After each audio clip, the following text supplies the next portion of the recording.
গোড়া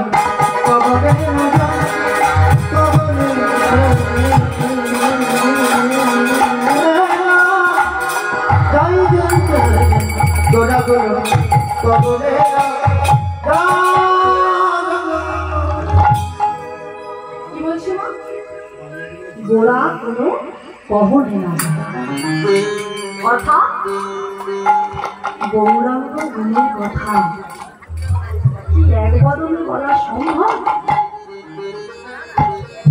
কত শত আনন্দ, কত চতুরানন্দ।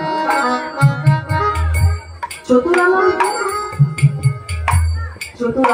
হলে ব্রহ্মা, আর পঞ্চানন হলে আমার ভোলানাথ মহেশ্বর। তো পদকর্তা বলছে যে ব্রহ্মা তার কথা চার বদলে বলে শেষ করতে পারল না, ভোলানাথ মহেশ্বর তার কথা পাঁচ বদলে বলে শেষ করতে পারল। আমি